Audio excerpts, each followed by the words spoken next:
Bapak, Ibu, dan saudara-saudariku yang terkasih, kita akan masuk di dalam ibadah minggu pagi hari ini dengan kita mengaku bahwa pertolongan kita datang dari Allah yang menciptakan langit dan bumi, Allah yang tidak pernah meninggalkan pekerjaan tangannya dan yang senantiasa menggenapi janjinya dari sekarang sampai selama-lamanya.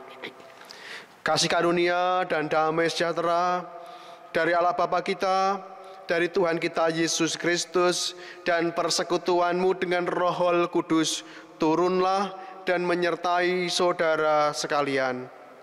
Amin.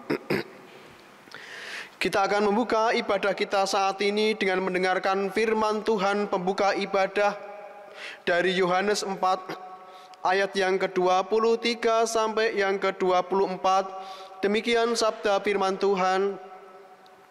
Tetapi saatnya akan datang dan sudah tiba sekarang bahwa penyembah-penyembah benar akan menyembah Bapa dalam roh dan kebenaran, sebab Bapa menghendaki penyembah-penyembah demikian. Allah itu roh, dan barang siapa menyembah Dia harus menyembahnya dalam roh dan kebenaran. Demikian sabda firman Tuhan. Kita akan sambut sabda firman Tuhan ini dengan kita memuji nama Tuhan dengan KJ 18. Kita pujikan bait yang pertama.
Bapak, Ibu, dan saudara-saudariku yang terkasih,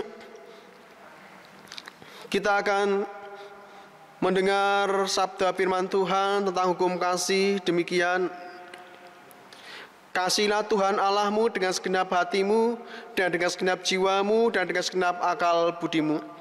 Itulah hukum yang terutama dan yang pertama, dan hukum yang kedua yang sama dengan itu ialah kasihilah sesama manusia seperti dirimu sendiri. Pada kedua hukum inilah tergantung seluruh hukum Taurat dan kitab para nabi. Demikian sabda firman Tuhan. Bapak, Ibu, dan saudara-saudariku yang terkasih, setelah kita mendengar sabda firman Tuhan ini tentang hukum kasih, dan ketika kita bercermin untuk diri kita masing-masing dan belum sempurna dalam menjalankan hukum kasih Tuhan ini, karena itu saya ajak kita bersama-sama menundukkan diri kita di hadapan Tuhan. Kita akan bersama-sama berdoa dan kita akan mengambil waktu sejenak untuk hening, untuk kita berdoa secara pribadi. Kita akan berdoa.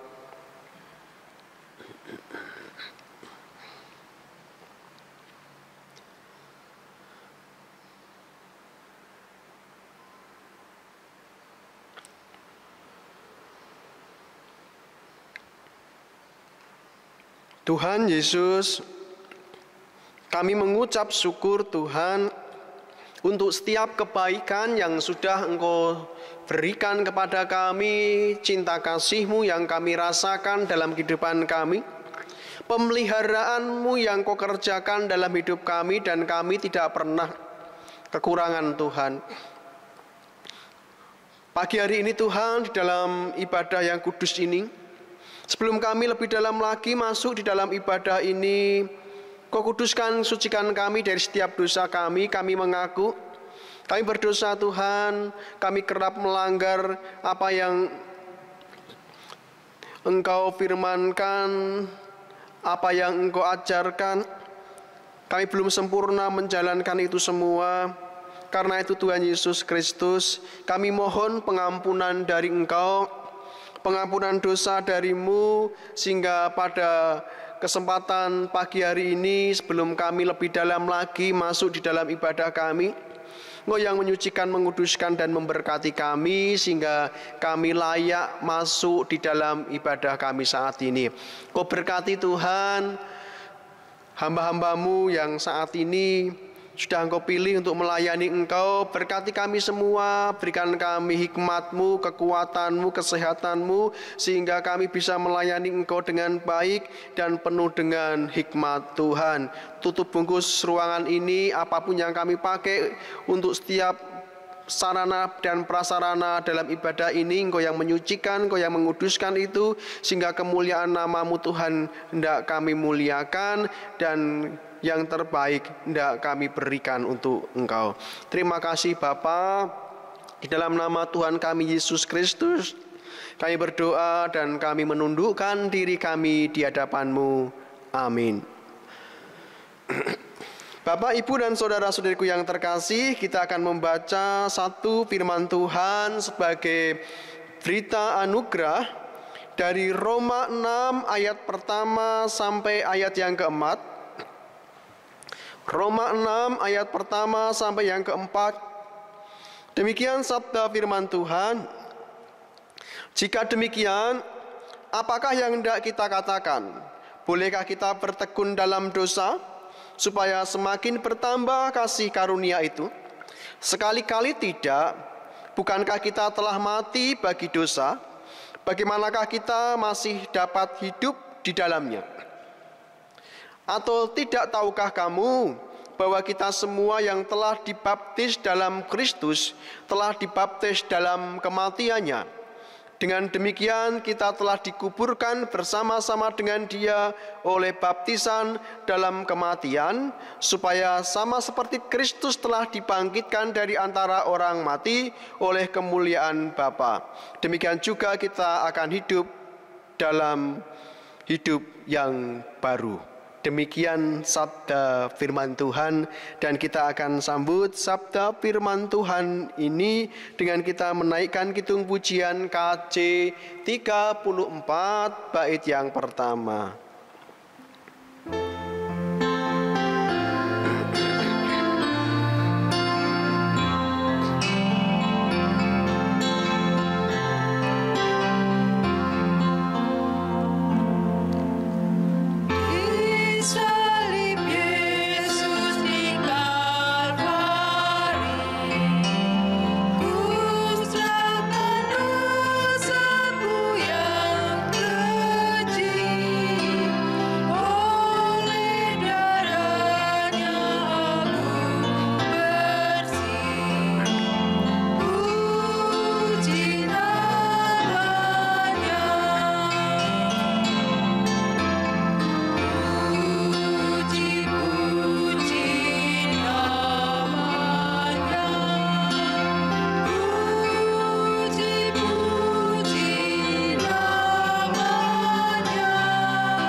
Mari kita mendengarkan petunjuk hidup baru yang terambil dari Yakobus 1 ayat 6 dan 7. Demikian sabda firman Tuhan. Hendaklah ia memintanya dalam iman, dan sama sekali jangan bimbang, sebab orang yang bimbang sama dengan gelombang laut yang diombang-ambingkan kian kemari oleh angin. Orang yang demikian janganlah mengira bahwa ia akan menerima sesuatu dari Tuhan. Demikian petunjuk hidup baru untuk kita semua, untuk kita kerjakan dan praktekkan dalam kehidupan doa kita, dalam keluarga maupun dalam kehidupan doa secara pribadi. Bapak, Ibu, dan saudara-saudariku yang terkasih, saya undang kita bersama-sama untuk bangkit berdiri. Kembali kita akan mengikrarkan pengakuan iman rasuli kita, dan kita akan ucapkan secara bersama-sama pengakuan iman rasuli kita. Aku percaya kepada Allah Bapa yang Maha Kuasa, Khalik langit dan bumi, dan kepada Yesus Kristus anaknya yang tunggal Tuhan kita, yang dikandung daripada Roh Kudus, lahir dari anak darah Maria, yang menderita di bawah pemerintahan Pontius Pilatus, disalibkan, mati, dan dikuburkan, turun ke dalam kerajaan maut. Pada hari yang ketiga, bangkit pula dari antara orang mati, naik ke surga, duduk sebelah kanan Allah Bapa yang Maha Kuasa, dan akan datang dari sana untuk menghakimi orang yang hidup dan yang mati. Aku percaya kepada Roh Kudus, gereja yang kudus dan am, persekutuan orang kudus, pengampunan dosa, kebangkitan daging, dan hidup yang kekal. Kita akan sambut dengan kita menaikkan kidung pujian 376. Kita pujikan bait yang kedua.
Saudaraku yang terkasih, sidang jemaat Tuhan Yesus Kristus yang Tuhan Yesus Kristus sayangi, kasihi, dan senantiasa ada dalam perlindungan cinta kasih Tuhan. Mari kita mempersembahkan persembahan kita pada Tuhan dengan mendengarkan firman Tuhan demikian dari Roma 12 ayat yang pertama. Karena itu saudara-saudara, demi kemurahan Allah aku menasehatkan kamu, supaya kamu mempersembahkan tubuhmu sebagai persembahan yang hidup, yang kudus, dan yang berkenan kepada Allah. Itulah ibadahmu yang sejati. Demikian sabda firman Tuhan. Kita akan bawa persembahan kita di hadapan Tuhan, dan kita akan memuji nama Tuhan dengan KJ 363 bait yang pertama.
Kita akan bersama-sama berdoa membawa persembahan kita kepada Tuhan. Tuhan Yesus Kristus, kami mengucap syukur Tuhan untuk setiap kasih-Mu, penyertaan-Mu, berkat dan perlindungan-Mu yang kami senantiasa rasakan dalam kehidupan kami sehari-hari. Dan pada kesempatan saat ini Tuhan, kami hendak bawa persembahan kami di hadirat-Mu sebagai ucapan syukur kami kepadamu dan sebagai wujud cinta kasih kami kepada Engkau Tuhan Yesus yang juga mencintai kami. Tuhan, terimalah persembahan kami ini, sucikan dan kuduskanlah setiap persembahan kami, dan Kau berkati Bapak Ibu majelis dan panitia yang Engkau sudah pilih untuk mengelola persembahan ini, kiranya berkat dan hikmat Tuhan selalu ada untuk mereka. Tuhan Yesus Kristus, kesempatan pagi hari ini dalam ibadah ini kami juga hendak mendengarkan sabda firman-Mu. Berfirmanlah kepada kami semua Tuhan, firman yang kuat untuk mengokohkan iman kami dan kami kuat di dalam menghadapi kehidupan kami. Berkati kami, pikiran kami, hati kami, sehingga kami benar-benar mampu melihat firman itu masuk dalam hati kami dan menguasai hidup kami. Tuhan, kami juga berdoa untuk hamba-Mu yang perlu dengan kesederhanaan ini, untuk menyampaikan sabda firman Tuhan, kiranya Roh Kudus menguasai hati pikiran hamba-Mu, dan Roh Kudus memakai hamba-Mu untuk menyampaikan sabda firman Tuhan. Di dalam nama Tuhan kami Yesus Kristus, kami berdoa dan mengucap syukur. Haleluya. Amin. Bapak, Ibu, dan saudara-saudaraku yang terkasih, kita akan membaca firman Tuhan. Kita akan siapkan Alkitab kita yang sudah kita siapkan sejak awal dalam ibadah rumah tangga Mesbah Keluarga ini. Mari kita bersama-sama membuka di Kisah Para Rasul 26 ayat yang 12 sampai ayat yang ke-23.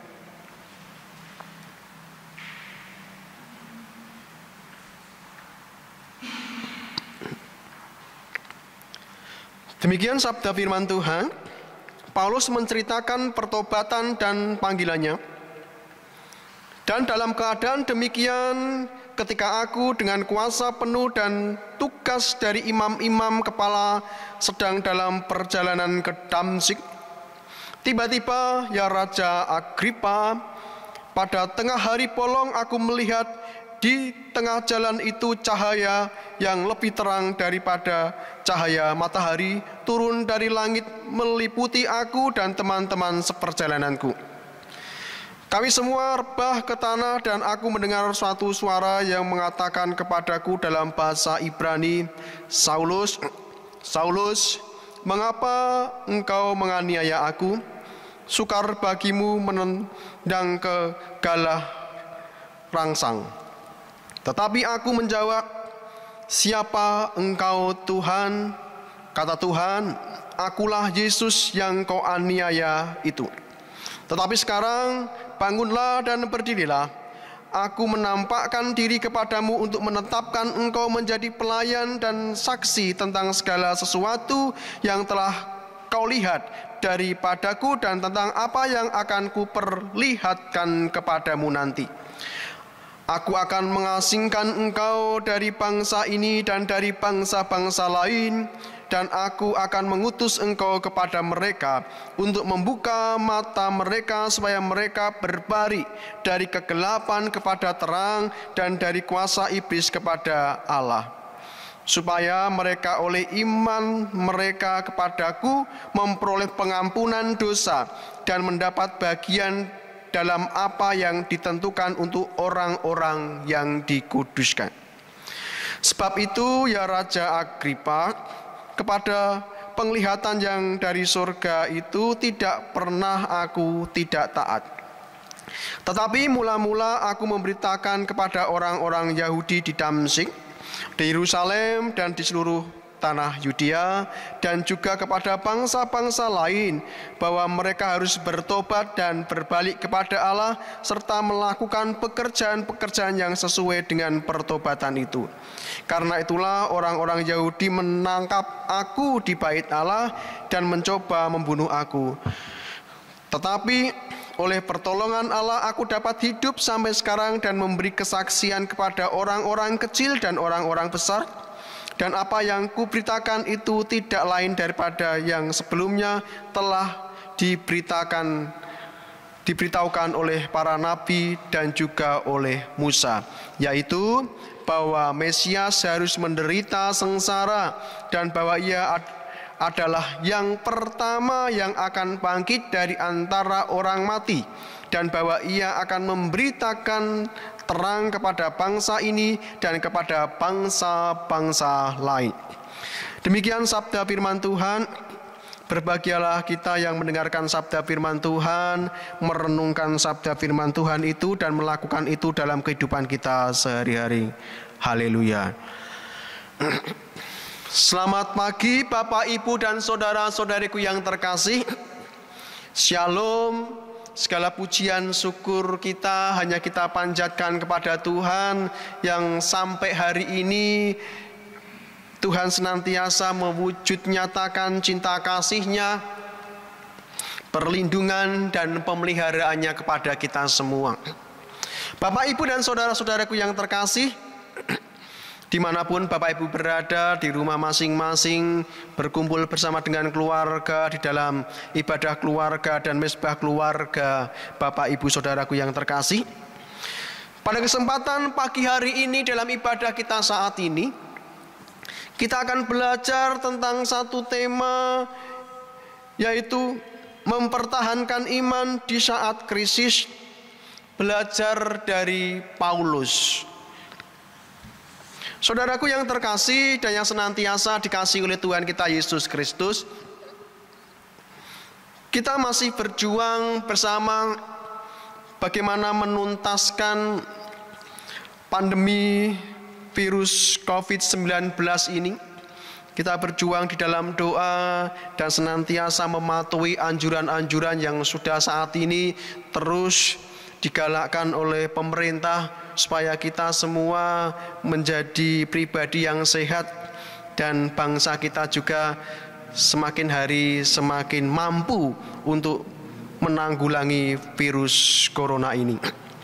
Saudaraku yang terkasih, virus corona tidak hanya berdampak pada krisis sosial, ekonomi, dan pendidikan juga, tetapi virus COVID-19 ini kita juga sadar berdampak juga pada krisis spiritual, keimanan kita. Kadang banyak kita mengalami kekeringan, dalam bahasa keloyoan iman, kerohanian kita semakin hari tidak semakin lebih kuat, tetapi kadang ada beberapa sidang jemaat juga mengalami letih, lesu, berbeban berat dalam menghadapi segala sesuatu, dan itu juga berimbas pada kekuatan spiritualitas kita. Saudaraku yang terkasih, pada kesempatan pagi hari ini kita akan belajar dari Paulus. Bagaimana Paulus tetap kuat di saat krisis, iman yang tetap dipelihara di saat-saat genting dalam kehidupan pelayanannya. Dalam Kisah Para Rasul 26 ayat 12 sampai ayat yang ke-23 ini, Paulus menceritakan kepada Raja Agripa tentang bagaimana ia mengalami pemanggilan dari Tuhan. Dia menceritakan bagaimana proses ia dipanggil menjadi murid Tuhan, menjadi rasul, menjadi pekabar Injil. Ia menceritakan di sana kepada Raja Agripa, dan di sana dicatat di ayat yang ke-19 mengapa Paulus dipanggil oleh Tuhan Yesus Kristus. Dengan maksud apa Paulus dipanggil oleh Tuhan Yesus Kristus dalam perjalanannya? Ayat 18 di sana diceritakan oleh Paulus kepada Raja Agripa dan kepada kita juga saat ini. Inilah maksud dan tujuan Paulus dipanggil oleh Tuhan untuk menjadi pekabar Injil. Ayat 18, untuk membuka mata mereka, supaya mereka berbalik dari kegelapan kepada terang, dan dari kuasa iblis kepada Allah, supaya mereka oleh iman mereka kepadaku memperoleh pengampunan dosa dan mendapat bagian dalam apa yang ditentukan untuk orang-orang yang dikuduskan. Bapak, Ibu, dan saudara-saudariku yang terkasih, ini tujuan Paulus dipanggil oleh Tuhan untuk menjadi pelayan Tuhan, pelayan firman, pelayan Injil. Supaya Paulus membuka mata hati banyak orang, supaya orang berbalik dari kegelapan menuju terang, dari kuasa iblis menuju pada kekuasaan Allah. Ini sebuah tujuan yang mulia dalam pelayanan Paulus. Tetapi di tengah-tengah pelayanan yang dikerjakan oleh Paulus, Paulus harus menghadapi banyak krisis dalam kehidupannya. Banyak tantangan, banyak pergumulan yang harus ia hadapi terus-menerus dalam setiap pelayanannya. Ia beberapa kali dimusuhi orang. Ia beberapa kali harus dipenjara, disiksa, ditolak. Bahkan beberapa waktu lamanya, selama beberapa pekan, ia terombang-ambing di tengah-tengah laut, terdampar di sebuah pulau kecil, digigit ular, dan hal-hal ujian-ujian yang lain, persoalan-persoalan yang lain, pergumulan-pergumulan yang lain yang dihadapi oleh Paulus. Kehidupan Paulus mengalami kehidupan yang sangat krisis. Tantangan-tantangan yang ada tidak membuat Paulus menjadi nglokro imannya. Apapun ujian, persoalan, dan pergumulan yang harus Paulus hadapi, tidak akan menggeser imannya kepada Tuhan Yesus Kristus. Ini hal yang wajib dan harus kita terus contoh dan pelajari dari Paulus. Apapun yang saat itu Paulus hadapi, ujian, persoalan, pergumulan, dan lain sebagainya, itu tidak menggeser iman Paulus kepada Yesus Kristus. Justru ujian-ujian yang ada itu membuat Paulus semakin dekat dengan Tuhan, semakin kuat imannya, dan semakin menjadi pribadi yang matang di dalam Tuhan. Apa yang membuat Paulus tetap beriman di saat-saat krisis hidupnya, di saat ia harus menghadapi situasi yang berat dalam setiap pelayanannya? Satu hal kunci yang patut kita pelajari dari Paulus adalah Paulus memiliki pengalaman pribadi dengan Tuhan. Ia memiliki pengalaman spiritual yang hebat bersama dengan Tuhan. Dan pengalaman-pengalaman spiritual itu yang terus ia pegang, terus ia ceritakan, terus ia saksikan kepada orang lain, bahwa aku secara pribadi sudah bertemu dengan Tuhan. Tuhan sudah melawat aku sudah secara pribadi memiliki hubungan yang begitu baik dengan Yesus Kristus. Pengalaman-pengalaman pribadi Paulus dengan Tuhan Yesus itulah yang membuat Paulus tetap kuat, tegar, kukuh dalam menghadapi situasi, sehingga apapun ujian yang ada, apapun persoalan yang ada, tidak pernah akan mampu menggeser iman Paulus kepada Yesus Kristus Tuhan kita. Bapak, Ibu, saudaraku yang terkasih, karena keyakinan yang kuat itu, maka kita bisa belajar 3 pengakuan hebat dari Paulus. Pengakuan yang luar biasa yang keluar dari iman Paulus, keluar dari hati Paulus, dan ia akui. Dan pengakuan itu akan kita pelajari. Ada 3 pengakuan yang luar biasa dari Paulus, sehingga 3 pengakuan itu akan juga menjadi 3 pengakuan kita saat ini untuk kita senantiasa tetap tegar di masa-masa saat ini.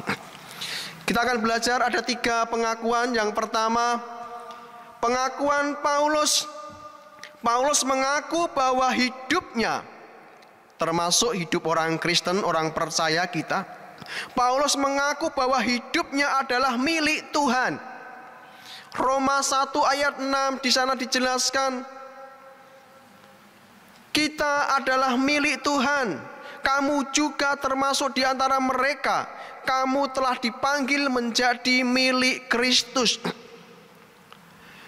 Ini sebuah pengakuan yang luar biasa yang keluar dari sebuah iman yang luar biasa.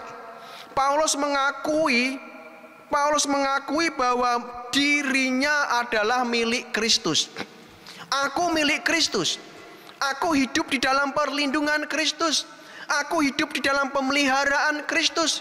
Apapun ujian, apapun pencobaan, apapun pergumulan saat ini yang kita hadapi bersama-sama, aku tetap yakin aku di dalam perlindungan Tuhan, aku dalam pemeliharaan Tuhan. Karena apa? Aku mengaku bahwa diriku adalah miliknya Tuhan. Aku miliknya Kristus, maka Kristuslah yang bertanggung jawab penuh terhadap kehidupanku. Kita orang Kristen adalah milik Kristus.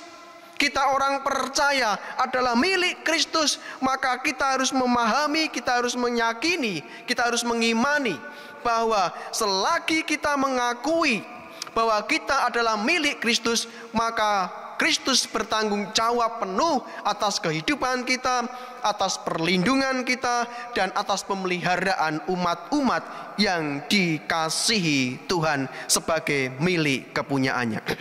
Ini pengakuan yang pertama yang harus diakui oleh kita, harus diakui oleh keluarga kita. Mari saya ajak Bapak Ibu semua, saudaraku di rumah masing-masing yang saat ini menyaksikan ibadah dan bersama-sama beribadah dengan kita saat ini. Mari saya ajak kita mengakui dengan ketegasan iman bahwa aku miliknya Kristus. Aku miliknya Yesus Kristus. Aku tidak lagi milik dunia, aku tidak lagi miliknya iblis, aku tidak lagi dibelenggu oleh setan, aku tidak lagi miliknya ini dan itu. Aku miliknya Yesus Kristus. Dan pengakuan yang kedua, Bapak Ibu Saudaraku yang terkasih, juga luar biasa hebatnya. Paulus mengaku bahwa hidupnya bukan aku lagi, tetapi Kristus yang hidup dalamku. Galati 2 ayat yang ke-20. Namun aku hidup, tetapi bukan lagi aku sendiri yang hidup, melainkan Kristus yang hidup di dalam aku. Dan hidupku yang kuhidupi sekarang di dalam daging adalah hidup oleh iman dalam Anak Allah yang telah mengasihi aku dan menyerahkan dirinya untuk aku. Ini pengakuan yang kedua Paulus. Ada satu lagunya, hidupku bukannya aku lagi, tapi Kristus hidup dalamku. Hidupku bukan aku lagi. Aku sudah tidak lagi berkuasa atas hidupku. Keinginanku tidak lagi berkuasa atas hidupku. Tetapi hidupku sudah dikuasai oleh Kristus. Hidupku adalah hidup di mana Kristus ada dalamku, Kristus yang menggerakkan aku, Kristus yang memberikan aku hikmat, Kristus yang menuntun aku, dan hidupku hanya untuk melakukan apa yang dikehendaki oleh Kristus.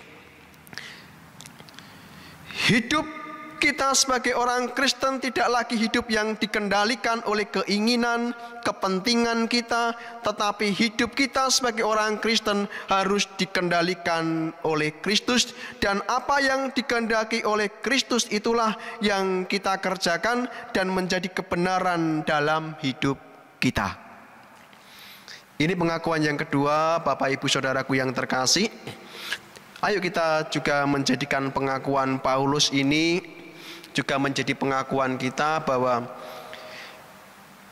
Paulus mengaku, kita mengaku hidup kita bukanlah aku lagi, tetapi Yesus Kristus yang hidup dalamku, yang menggerakkan aku, yang menuntun aku, yang menguasai aku, sehingga kehendak Tuhanlah yang aku kerjakan. Ini pengakuan Paulus dan pengakuan kita bersama-sama saat ini. Ketiga, pengakuan Paulus yang ketiga adalah Paulus mengakui bahwa Kristus adalah tujuan hidupnya. Filipi 2 ayat yang ke-21 demikian. Karena bagiku hidup adalah Kristus dan mati adalah keuntungan. Tujuan hidup orang Kristen adalah Kristus itu sendiri, hidup seperti Kristus dan hidup untuk menyenangkan hati Yesus Kristus. Ini tujuan hidup kita. Ini tujuan hidup Paulus, bahwa kalau aku hidup hari ini, tujuan hidupku adalah Kristus. Ini tujuan hidup orang Kristen, ini tujuan hidup kita semua. Kalau hari ini kita masih diberi dan dipercayakan Tuhan untuk sehat, kuat, hidup hari ini, maka tujuan hidup kita, fokus tujuan hidup kita adalah Yesus Kristus, hidup seperti Kristus dan menyenangkan hati Kristus. Sekali lagi, sebagai penutup kita saat ini adalah terus akui diri kita, terus akui iman kita, dan iman itu harus mengatakan dengan ketegasan, satu, aku mengaku bahwa aku miliknya Yesus Kristus. Dua, aku mengaku bahwa hidupku bukan aku lagi, tetapi Kristus hidup dalamku. Dan yang ketiga, Kristus adalah tujuan hidupku. Aku harus seperti Kristus dan hidupku harus menyenangkan Yesus Kristus. Kiranya iman kita terus dikuatkan, kesetiaan kita terus dikuatkan, dan kita terus setia kepada Tuhan seperti Paulus. Tetap kuat di masa krisis, tetap kuat di dalam setiap pergumulan, karena iman kitalah yang menjadi kekuatan bagi orang Kristen.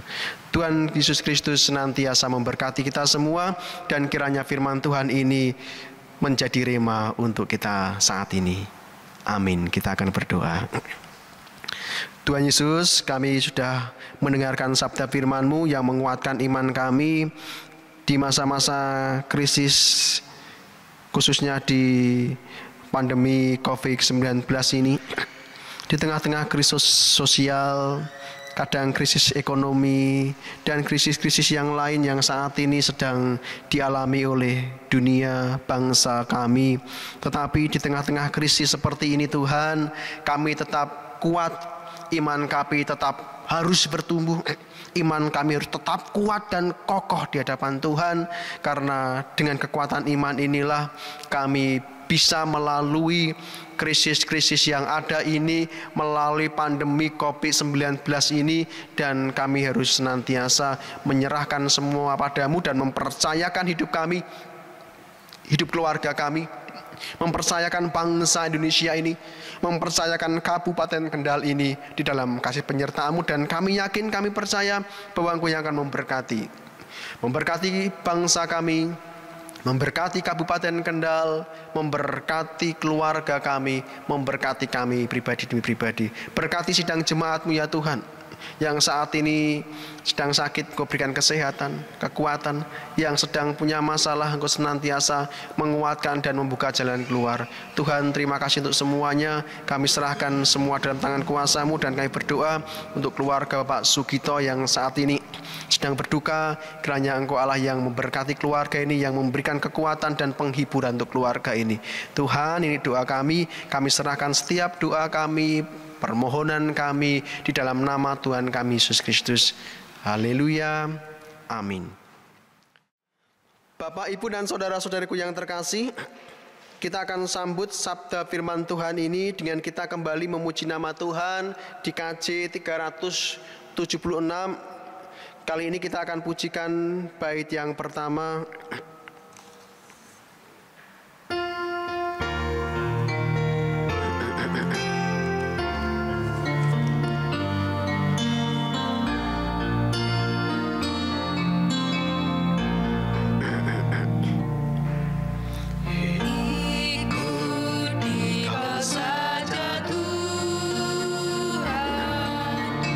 Jalan damai bagiku.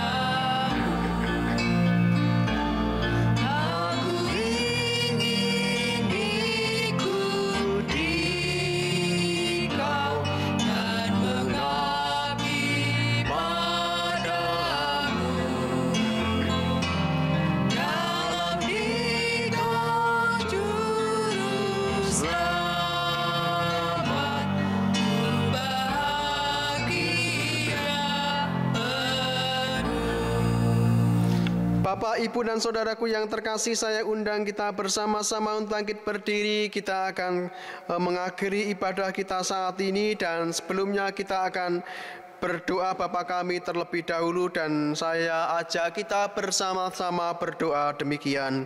Bapa kami yang di surga, dikuduskanlah namamu, datanglah kerajaanmu, jadilah kehendak-mu di bumi seperti di surga.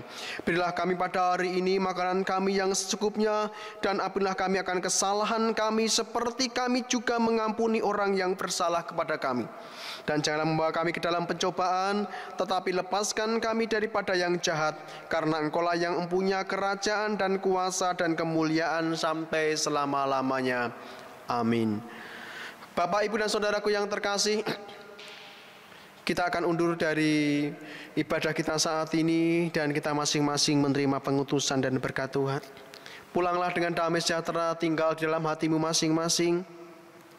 Terus jadi saksi-saksi Tuhan dimanapun saudara berada, dan terus jadi berkat bagi orang-orang di sekitar saudara.